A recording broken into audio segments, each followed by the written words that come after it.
E aí pessoal, firmeza? Como é que vocês estão? Eu ia começar a gravar antes, mas aí um gato começou a correr atrás do rato, eu fiquei vendo a peleja.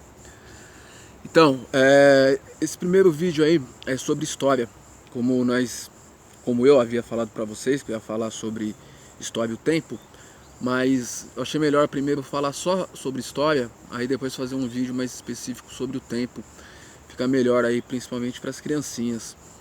Quando nós pensamos em história, geralmente nós estamos pensando em uma narrativa, em algo que nos é contado, o que não está incorreto. Essa é a base, principalmente do primeiro grande historiador, o Heródoto.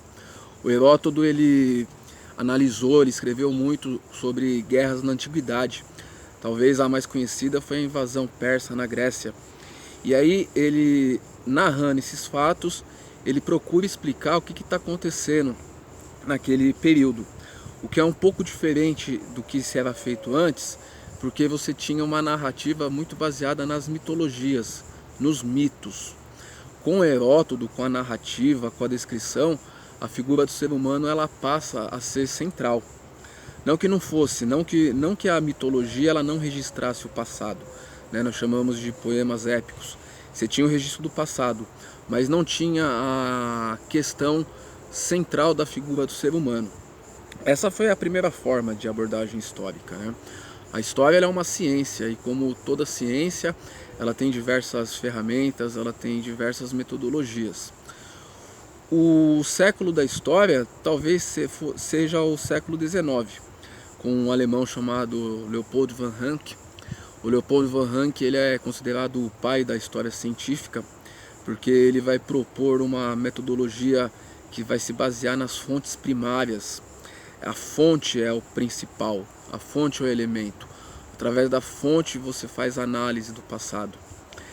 Como ele escreve no século XIX, nós podemos falar que é um tipo de história política, porque o século XIX é o século da consolidação dos estados burgueses na Europa, e esse tipo de história está retratando a consolidação dos países europeus.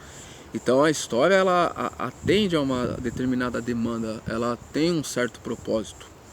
Uma das críticas que nós podemos fazer a esse tipo de viés histórico é que se pauta em grandes figuras, em grandes personagens, em grandes políticos e esquece muito a população, esquece o povo, que é uma crítica que vai ser feita no século XX, principalmente por algo que nós chamamos de história social.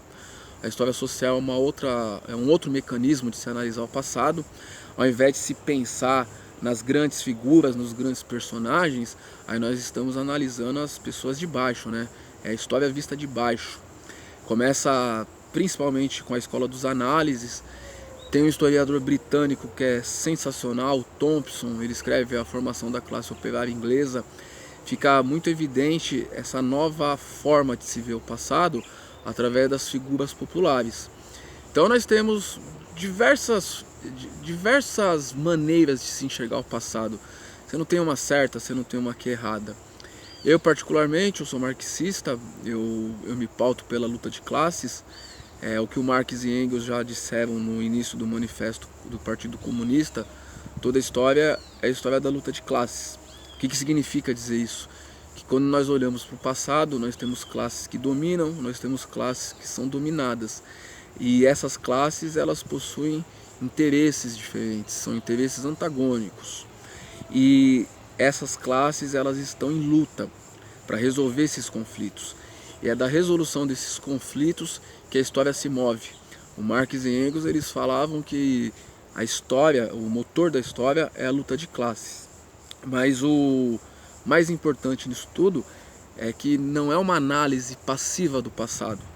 O Marx ele propõe que o passado ele seja uma ferramenta de compreensão do presente e para além da compreensão do presente é uma ferramenta, é um mecanismo de transformação social, transformação da realidade social. É olhar essa bosta de mundo que nós vivemos com tanta desigualdade, com tanta miséria, entender o passado, entender os interesses das classes antagônicas, mobilizar a classe social trabalhadora e poder modificar essa realidade. Tem etapas. A última etapa seria o comunismo, através de uma grande revolução social.